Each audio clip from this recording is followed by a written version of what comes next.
नमस्ते बच्चों। आप सब लोग कैसे हो? मेरे सारे बच्चे अच्छे से हैं। तो बच्चों, आज मैं आप सबका विद्या शक्ति के इस क्लासेस में स्वागत करती हूँ। और मुझे उम्मीद है मेरे बच्चे सब जितनी बातें मैंने बताई है सारी बातें आप पढ़कर आए हो अच्छे से, है ना? तो हम लोग हमारा 5th चैप्टर डिस्कस कर रहे हैं, changes around us physical and chemical, जिसमें बहुत सारी बातें हमने डिस्कस कर लिया। तो आगे बढ़ने से पहले हम क्या करते हैं, कुछ अच्छे विचारों के साथ हमारी क्लास शुरू करते हैं। Sir please allow me to share. हम अपने क्लास कुछ अच्छे विचारों के साथ शुरू करेंगे। किसी भी व्यक्ति को ये नहीं सोचना चाहिए कि वो अपनी जिंदगी में कितना खुश है, बल्कि ये सोचना चाहिए कि उसकी वजह से कितने लोग खुश हैं। देखिए, ये सिर्फ 4 पंक्तियां हैं, लेकिन इसमें कितना बड़ा अर्थ है। हम लोग हमेशा सोचते हैं हम कितना खुश है, मम्मी हमारे लिए कितना कर रहे हैं, पापा हमारे लिए कितना कर रहे हैं, या हमारे सारे लोग हमारे लिए कितना कर रहे हैं, आपके दोस्त आपके लिए क्या कर रहे हैं। ये सोच के हम बहुत खुश हो जाते हैं। लेकिन क्या हमने कभी ये सोचा है कि हमारी वजह से कितने लोग खुश हैं, कितने लोगों को हम खुश कर पा रहे हैं, कितने लोगों की बात हम मान पा रहे हैं, कितने लोगों को हमें देखकर उनके चेहरे पर एक मुस्कुराहट आ रही है। तो हमेशा हमें क्या करना चाहिए, हमें ये नहीं सोचना चाहिए कि जिंदगी में कितनी खुशी हमें मिल रही है, बल्कि ये सोचना चाहिए कि कितनी खुशी हम जिंदगी में दूसरों को दे रहे हैं। तो बच्चों, हमेशा कोशिश कीजिए कि सब लोग आपकी वजह से खुश रहे, किसी को भी आप निराश ना करो, किसी को भी आप दुखी ना करो। तो इसी पंक्तियों के साथ हम आज की क्लास शुरू करते हैं। मेरे सारे बच्चे ध्यान से बैठिएगा और ध्यान से सुनिएगा। ओके। तो हमने देखिए बच्चों, changes around us physical and chemical हमारा जो है बस पूरा खत्म होने वाला है चैप्टर। थोड़े से 2 टॉपिक्स बचे हुए हैं, है ना? तो इसमें हमने बहुत सारी बातें हमने देखी कि फिजिकल चेंज क्या होते हैं, केमिकल चेंज क्या होते हैं, किस तरह से अपीयरेंस होती है दोनों की, क्या सभी चेंजेस डिजायरेबल है या नहीं, ऑल चेंजेस आर परमानेंट और नॉट, है ना? ये सब हमने जो है डिस्कस कर लिया। अब हम लोग किसके बारे में डिस्कस करेंगे? सम स्लो चेंजेस। ओके। सम स्लो चेंजेस जो कैसा है, नेचुरल है। सम स्लो नेचुरल चेंजेस के बारे में हम डिस्कस करेंगे। तो सबसे पहले इसमें जो है वेदरिंग ऑफ रॉक्स, आपने अपनी ज्योग्राफी में पढ़ रखा होगा ये बात, है ना? पढ़ा होगा, सभी को पता होगा। तो चलिए हम जरा एक और बात देख लेते हैं इसको। तो बच्चों, वेदरिंग ऑफ रॉक्स क्या समझते हो, इससे आपको क्या मतलब है? तो ये एक ऐसा प्रोसेस है, इसमें क्या होता है, is the process of breaking down rocks. जो रॉक्स है वो छोटे छोटे टुकड़ों में बट जाते हैं, टूट जाते हैं इनटू स्मॉलर फ्रैगमेंट्स। ओके। छोटे छोटे क्या होते हैं, पार्टिकल्स में वो टूट जाते हैं। किस तरह से? हमारे एनवायरमेंटल फैक्टर्स की वजह से।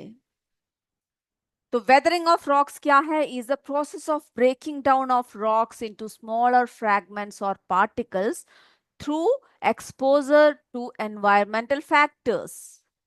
ओके। ये बात आपको समझ में आ गया? तो इसमें जो है, इसकी वजह से क्या फॉर्म होता है, जब रॉक्स छोटे छोटे टुकड़ों में बट जाते हैं, टूट जाते हैं, तो यस, बिल्कुल, छोटे छोटे कणों में बंटकर धीरे धीरे क्या बन जाता है, सॉयल बन जाता है, यानी मिट्टी बन जाता है।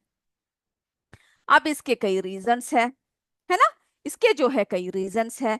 फिजिकल वेदरिंग, हम वेदरिंग के बारे में डिस्कस कर रहे हैं, तो हम लोग देखेंगे फिजिकल वेदरिंग क्या होता है। तो फिजिकल के नाम से ही आपको पता चल गया, है ना? जिसमें कोई नया मटेरियल नहीं बन रहा है। ओके। तो यानी इसमें क्या हो रहा है, वही पदार्थ के विभिन्न रूपों में आ रहा है बिना कोई नए पदार्थ बनाए। ओके, फिजिकल वेदरिंग देखेंगे। फिर जो है केमिकल वेदरिंग देखेंगे क्या होता है। ओके, इन सब के बारे में आपको क्या करना है, आपको जो है अच्छे से याद रखना है, पढ़ना है। चलिए हम एक एक करके देखें ये सब क्या चीजें हैं, क्या होता है फिजिकल वेदरिंग, क्या होता है केमिकल वेदरिंग। एक एक करके डिस्कस करते हैं।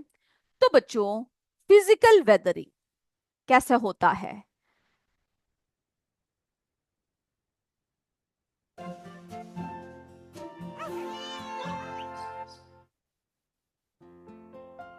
ओके, तो हम लोग किसके बारे में डिस्कस कर रहे हैं? वेदरिंग ऑफ रॉक्स के बारे में डिस्कस कर रहे हैं। जो क्या प्रोसेस है ये देख रहे हो, पत्थर क्या हो रहे हैं, टूट रहे हैं। ओके, हमारे एनवायरनमेंट में क्या हो रहा है, ये सब टूट फूट हो रहा है और छोटे छोटे टुकड़ों में बट रहे हैं। तो weathering is the process where rocks break down into smaller pieces या sediments कहते हैं, through physical and chemical changes eventually forming soil। तो यानी physical changes के थ्रू, chemical changes के थ्रू क्या होता है, weathering होता है, जिसमें रॉक्स जो है, चट्टान जो है, वो टूट कर छोटे छोटे टुकड़ों में बंट जाते हैं और उसके बाद में वो किस में बदल जाता है, सेडिमेंट्स में बदल जाते हैं, बाद में जो हमें सॉइल के रूप में देखने को मिलते हैं। तो बच्चों, physical weathering, this involves the mechanical breakdown of rocks without changing their chemical composition. तो हमें पता है जब भी हम फिजिकल चेंजेस की बात करते हैं तो उसमें जो है कोई नया पदार्थ नहीं बनता है ना, उसके केमिकल कंपोजिशन में क्या है, कोई भी बदलाव नहीं आया है। तो फिजिकल वेदरिंग में क्या होता है कि इसमें जो है ऐसा ब्रेकडाउन है, is a mechanical, okay, this involves the mechanical breakdown of rocks without changing their chemical composition, ये याद रखिए। अब देखिए ये कैसे हो सकता है, ये टेम्परेचर में जब बदलाव आते हैं, है ना, कॉस्ड बाय टेम्परेचर चेंजेस। कई बार आपने देखा है जो पेड़ है, पेड़ की जड़ें जो है काफी डीप तक जाती है, पत्थरों के बीच में से निकल आता है, जिसकी वजह से क्या होता है, जैसे जैसे पेड़ बड़ा होगा उसके रूट्स जैसे जैसे फैलेंगे, इन पत्थरों में क्या हो जाता है बच्चों, क्रैक्स आने शुरू हो जाते हैं। ओके, या कई बार ऐसा होता है कि पानी जो है इनके गैप के बीच में रह जाता है, वो फ्रीज हो जाता है ना, जब ठंडी का मौसम, जो सर्दी का मौसम होता है तो वो पानी उसके अंदर उन पत्थरों के बीच में फ्रीज हो जाता है। फिर क्या हो जाता है, इसमें क्रैक्स आने लगते हैं और जिसकी वजह से रॉक्स जो है क्या हो जाता है, टूट जाता है। ओके, और कई बार होता है repeated heating and cooling of rocks, यानी कई बार बहुत गर्मी की वजह से या फिर बहुत सर्दी की वजह से क्या होता है, जो रॉक्स होते हैं उनके बीच में जो है फ्रैक्चर हो जाता है, उनके बीच में टूट फूट शुरू हो जाता है। तो ये सब हमने क्या देखा, हमने हमारे फिजिकल वेदरिंग जो है किस किस तरह से होता है, जब इसमें टेम्परेचर चेंजेस होते हैं, ट्री रूट्स जब ग्रो करते हैं क्रैक्स के बीच में से, है ना, यानी जब ट्री रूट्स जो पत्थरों के बीच में ग्रो करते हैं, क्रैक आ जाते हैं, फिर जो है पानी फ्रीज हो जाती है, इन सब की वजह से क्या होता है, वो टूट जाता है, पत्थरें टूट कर छोटे छोटे टुकड़ों में बट जाते हैं। अब देखिए बच्चों, केमिकल वेदरिंग क्या है? This involves the alternation of the chemical composition of rock through reactions। इसमें reactions होता है, okay, with water, air and other substances. अब क्या हो गया केमिकल वेदरिंग में, इसमें जो है रिएक्शन शुरू हो गया पानी में, एयर में, है ना, सबके साथ जब रॉक रिएक्ट करता है तो केमिकल वेदरिंग होता है।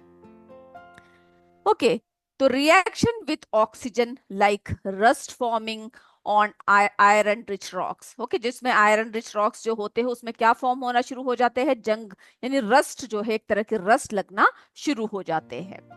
रिएक्शन विथ वाटर, जब ऑक्सीजन के साथ हुआ तो देखिए किस तरह जंग लगने लग पड़ा। जब reaction with water breaking down down minerals, उनके जो मिनरल्स होते हैं, उनके जो खनिज लवण होते हैं, उसमें क्या हो जाते हैं, वो सब ब्रेक होने लग पड़ते हैं। ओके, तो ऑक्सीजन के साथ जब रिएक्ट करते हैं, पानी के साथ जब रिएक्ट करते हैं, तब सब क्या है, वो केमिकल चेंजेस है। Reaction with carbon dioxide, okay, like dissolution of limestone. Okay, जब लाइमस्टोन सब जो क्या हो जाता है उसके साथ जब मिक्स हो जाता है, जो कार्बन डाइऑक्साइड उसके साथ मिक्स होता है, तो सब क्या होता है, रिएक्शन होता है। तो जो भी हमने रिएक्शंस देखे, है ना, वो सब कैसा था, केमिकल वेदरिंग था।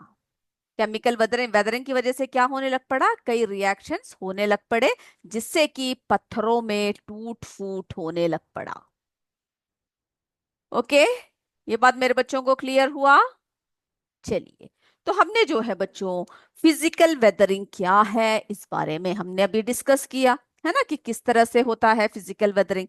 बहुत सारे कारण जो है इन सब में जो है क्या होता है, इन सब में होता है, यानी जिसकी वजह से जो है पत्थरों की टूट फूट होता है, फिजिकल कारण हो सकते हैं फिजिकल वेदरिंग। केमिकल वेदरिंग देखा किस तरह से जो रिएक्ट करते हैं, रिएक्शन की वजह से भी जो है इस तरह के चेंजेस आते हैं। तो ये दोनों चेंजेस जब मिल जाते हैं तो क्या हो जाता है, ये दोनों चेंजेस यानी फिजिकल एंड केमिकल जो चेंजेस है, यानी फिजिकल वेदरिंग केमिकल वेदरिंग दोनों जब मिक्स हो जाते हैं तो ब्रेक डाउन ऑफ स्टोन्स या रॉक्स, क्या हो जाते हैं, टूट जाते हैं पत्थर। ओके, क्या हो जाता है जब इस तरह के बदलाव आता है, तो ये दोनों जब चेंजेस होते हैं तो break down of rocks, rocks जो है टूट जाते हैं, जिससे छोटे छोटे टुकड़ों में जो है बट जाते हैं, और जिसकी वजह से क्या होता है, यानी मिट्टी बन गया, पत्थर सब टूट के छोटे छोटे कणों में बट के उसके बाद सॉइल फॉर्म हो गया, है ना।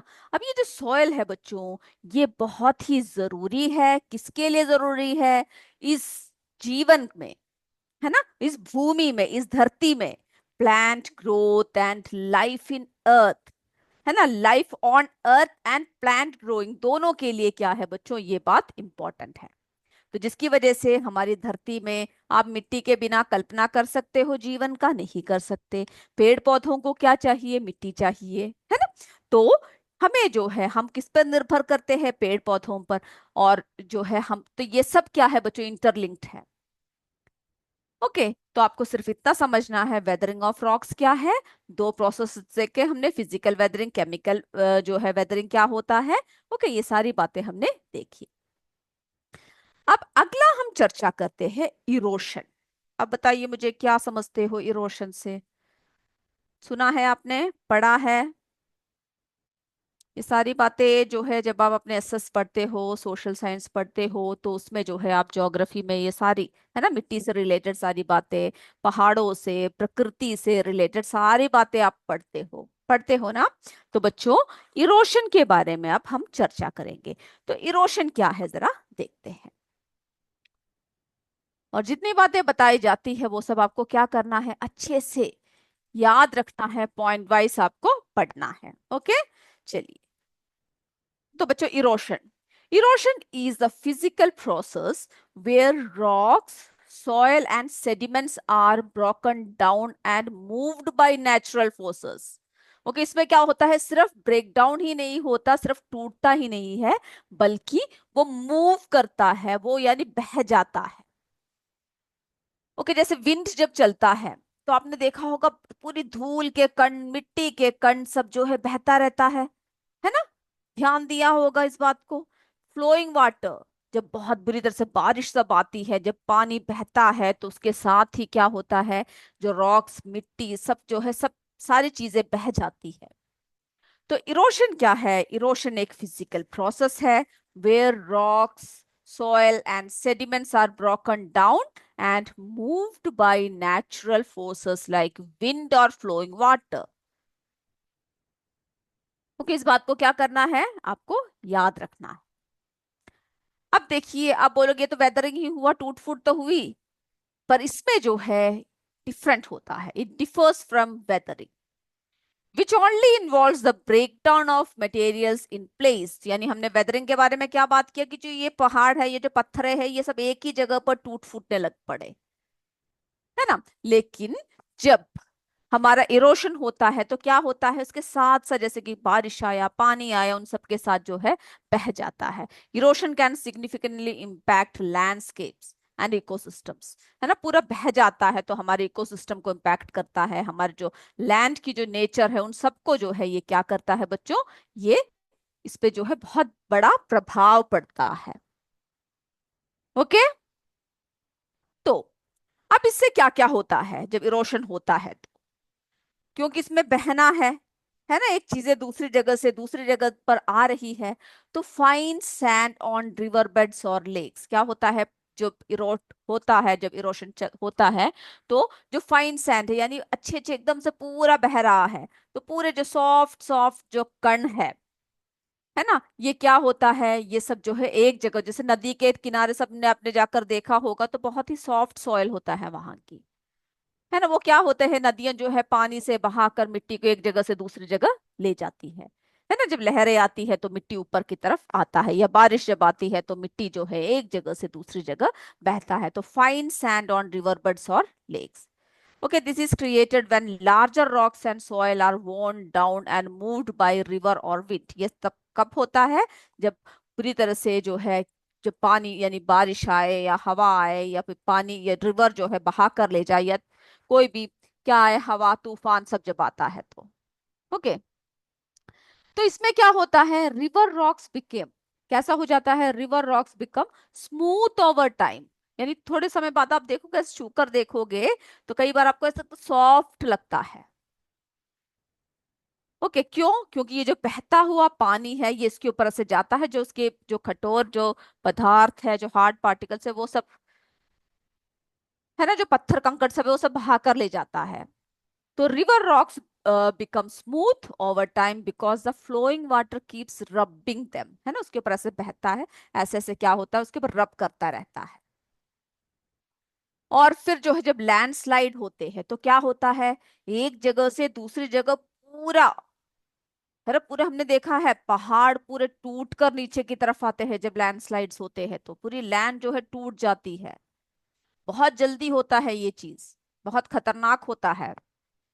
तो during landslides erosion happens quickly, तो इस समय जो है इरोशन बहुत जल्दी होता है। As large amount of soil and rocks are displaced, है ना, इसमें क्या होता है पूरी तरह से एक जगह से दूसरी जगह, है ना, डिस्प्लेस हो जाता है। This is an example of physical change. तो ये कैसा एग्जाम्पल है बच्चों, फिजिकल चेंज की एग्जाम्पल है। ओके, तो हमने क्या देखा, किस तरह से इरोशन होते हैं, किस तरह से लैंडस्लाइड के समय इरोशन जो है बहुत जल्दी होता है। उसके बाद जो है फिर क्या होता है, व्हेन विंड और water slow down it carried sediments settle at the bottom. जब विंड और पानी जब ऐसे पूरी तरह से बहकर आकर से स्लोक हो जाते हैं, धीरे धीरे धीमा हो जाते हैं, तो उसके साथ जो है पूरी तरह से क्या आते हैं, सेडिमेंट्स जो है वो कैरी करता है, और लास्ट में उसके नीचे जाकर जो है सब कुछ सेटल हो जाता है। Okay, over thousands of years these sediments get pressed and hardened to form new rocks। तो सोचिए जरा कितने हजारों वर्ष तक ये सेडिमेंट्स जो रिवर से बहा कर लेकर आते हैं उनके नीचे दबकर प्रेस होकर हार्ड हो जाते हैं, और धीरे धीरे फिर किसमें फॉर्म हो जाते हैं बच्चों, नए रॉक्स में, नए पत्थरों में जो है ये फॉर्म हो जाता है। ओके, इसीलिए हमने कहा दिस चेंजेस आर स्लो है।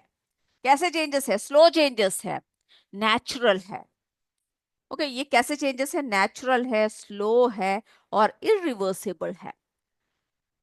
यानी उसको जो है हम लोग दोबारा रिवर्स नहीं कर सकते।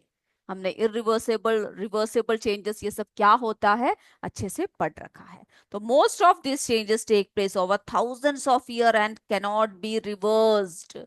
उसको जो है हम लोग क्या नहीं कर सकते, रिवर्स नहीं कर सकते। ओके, तो बच्चों हमने जो है आज वेदरिंग ऑफ रॉक्स, है ना, और इरोशन के बारे में हमने क्या किया, हमने डिस्कस किया। और इसी के साथ जो है हमारा ये चैप्टर जो है ये समाप्त होता है।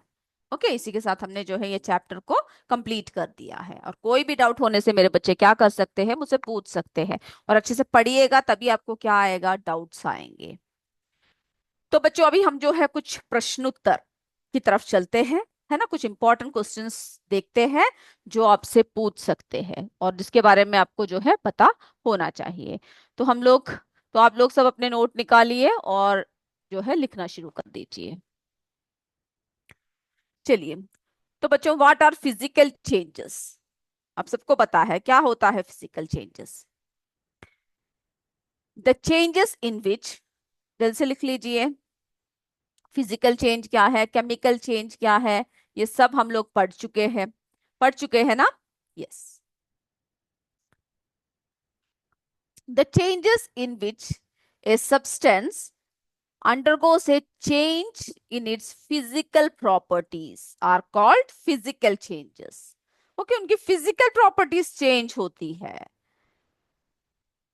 उसको हम लोग क्या कहते हैं, फिजिकल चेंजेस कहते हैं। Physical changes are generally reversible, हम लोग उसको रिवर्स कर सकते हैं। क्यों? क्योंकि इसमें कोई भी नया पदार्थ जो है नहीं बनता है।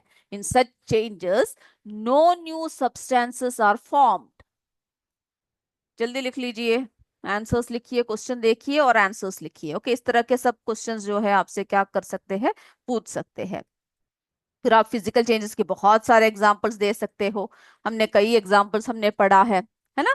For example melting of ice, formation of steam, ये सब किसमें आते हैं बच्चों, बताइए। यस, ये सब जो है हमारे फिजिकल चेंजेस में आते हैं। और भी बहुत सारे उदाहरण दे सकते हो जो हमारे फिजिकल चेंजेस है। चलिए, हो गया ये आप लोगों का।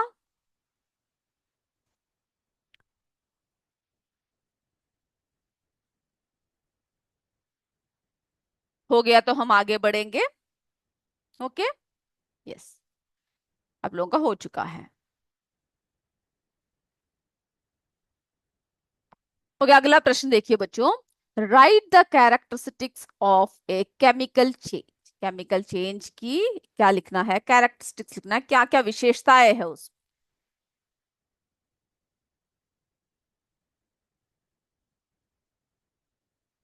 हो गया आपका प्रश्न। यस, चलिए अब हम उत्तर की तरफ चलते हैं। Characteristics of a chemical change, chemical change की क्या क्या विशेषताएं है। ओके, क्या क्या उसमें जो है होता है। तो सबसे पहला, mostly chemical reactions are irreversible. आप सबको पता है ये बात, उसको पहले लिख लीजिए।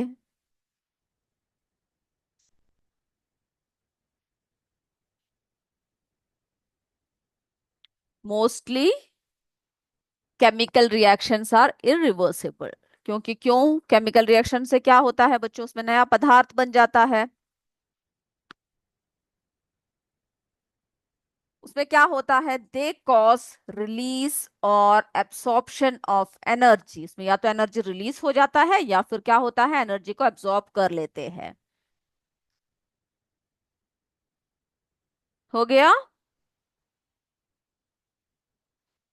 अगला देखिए, new substances with new properties are form. नए पदार्थ बनते हैं जिसमें नए प्रॉपर्टीज होते हैं, उनके अलग ही गुण होते हैं। ओके, अगला पॉइंट देखिए, the properties of reactants are different from the products. यानी जिससे रिएक्ट हो रहा है, जो प्रोडक्ट है, उन सब से क्या होता है, सब सारे प्रॉपर्टीज जो है दोनों के अलग अलग होते हैं। क्योंकि उसमें पहला वाला पदार्थ ही नहीं रह जाता, वो जो है नया बन जाता है जैसे ही रिएक्शन होता है।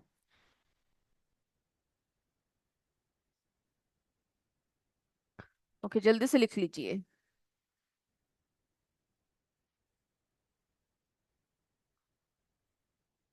हो गया। चलिए अब हम अगले प्रश्न की तरफ चलते हैं।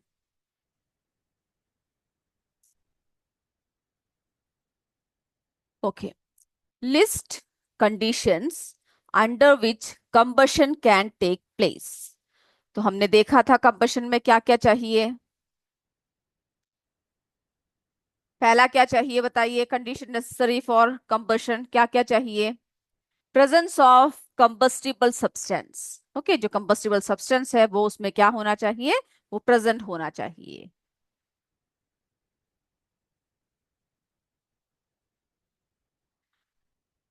अगला बताइए क्या होता है। यहां तक हो गया आप लोगों का। ओके, मेरे बच्चों ने लिख लिया। चलिए, फिर क्या होना चाहिए, attainment of ignition temperature. Ignition temperature क्या करना चाहिए, अटेन कर लेना चाहिए। Proper supply of air to provide oxygen. और क्या होना चाहिए, प्रॉपर सप्लाई होना चाहिए ऑक्सीजन का, है ना। हमने उस कैंडल के केस में देखा था, जब एक कैंडल जल रहा था, हमने उसके ऊपर से ग्लास कवर कर दिया, उसकी ऑक्सीजन की सप्लाई को जब रोक दिया तो क्या हो गया, वो बुझ गया, है ना। तो proper supply of air to provide oxygen.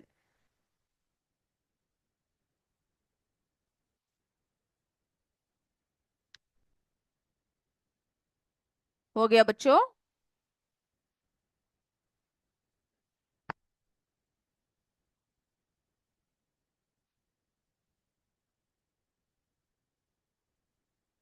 चलिए अब अगला प्रश्न देखिए। What are combustible substances? Give two examples. प्रश्न लिख लीजिए। What are combustible substances? Give two examples. Answer देखिए। The substances that undergo combustion, okay, the substances that undergo combustion reaction are called combustible substances। जैसे paper हुआ, kerosene हुआ, ये सब क्या है? जो कंबस्टिबल सब्सटेंसेस है। हमने आपको परीक्षण भी करके दिखाया था, है ना, किस तरह से जो है एक कागज जला था, और किस तरह से जब हमने उसमें पानी भर दिया था तो कैसा नहीं जल रहा था।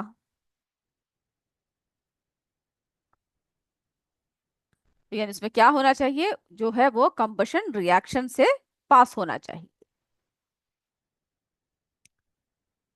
चलिए अब देखिए बच्चों अगला प्रश्न। What is the fire triangle? Fire triangle क्या है, क्या क्या चाहिए था उसमें? The three requirements of combustion. क्या था? तीन रिक्वायरमेंट्स जो थे कंबशन के, वो क्या क्या थे बताइए मुझे जल्दी से। जी हाँ, ऑक्सीजन चाहिए, फ्यूल चाहिए, और हीट चाहिए, ऊष्मा। Fuel, oxygen and heat.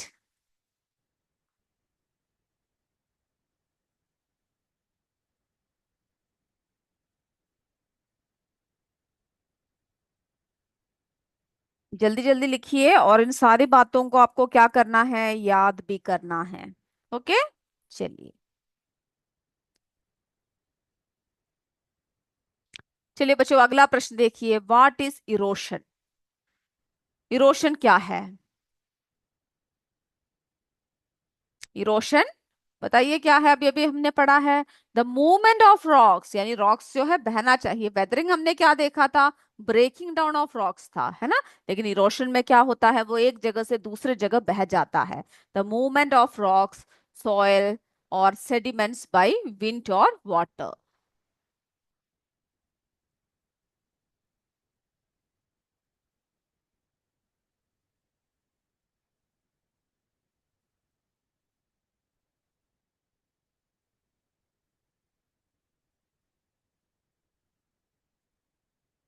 चलिए हो गया। अब देखिए अगला प्रश्न देखिए। State the two important conditions for rusting. Rusting के लिए दो कंडीशंस क्या होना चाहिए? प्रेजेंस ऑफ, क्या होना चाहिए, water and presence of oxygen, यानी नमी भी होना चाहिए, मॉइस्चर भी होना चाहिए, है ना, पानी होना चाहिए, और जो है ऑक्सीजन की प्रेजेंस होना चाहिए।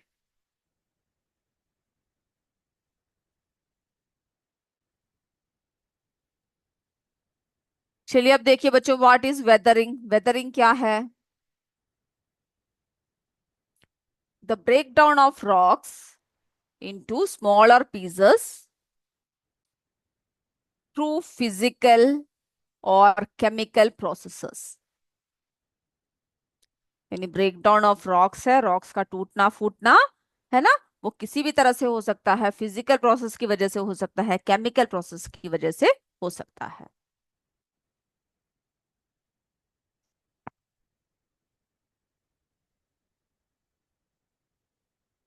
हो गया।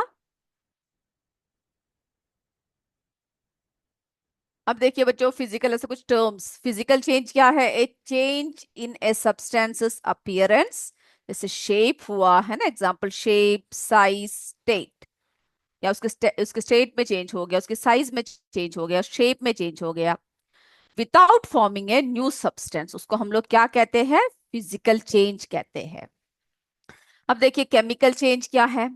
ए change where new substances are formed through a chemical reaction, okay, like rusting और बर्निंग। दोनों के जो है आपको क्या करना है, बहुत सारे उदाहरण जो है आपको लिखना है। ओके, याद करना है।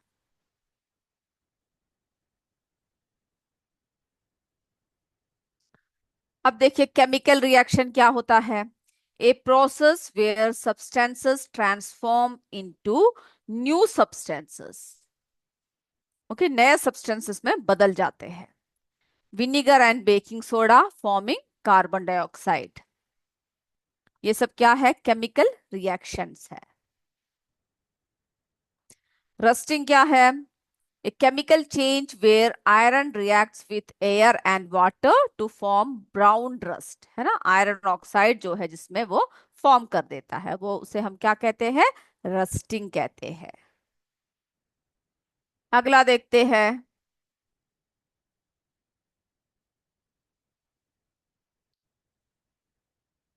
कंबशन क्या होता है, इस तरह के बहुत सारे टर्म्स जो है क्या करना है आपको याद रखना है।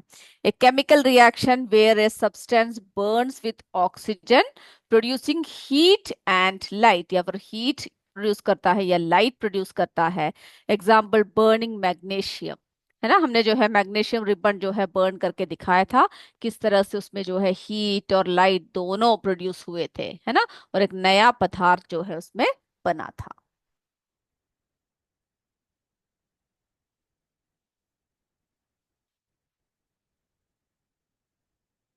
हो गया सभी का।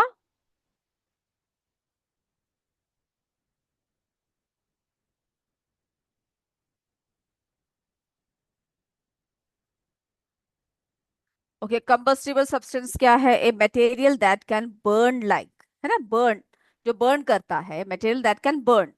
कौन कौन से एग्जांपल्स है, लाइक वुड, पेपर और केरोसिन, ये सब क्या है बच्चों, ये सब जो है कंबस्टिबल सब्सटेंस है।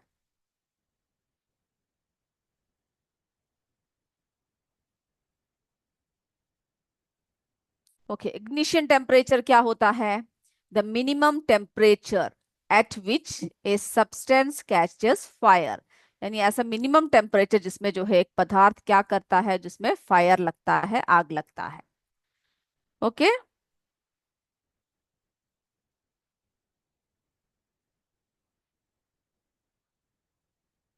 के example, papers ignition temperature when heated bye A match stick. जब मैच स्टिक से जब हम पेपर को जलाते हैं तो उसकी इग्निशन टेम्परेचर क्या है। ये परीक्षण जो है हमने आपको दिखाया भी था, इग्निशन टेम्परेचर। जल्दी जल्दी लिख लीजिए।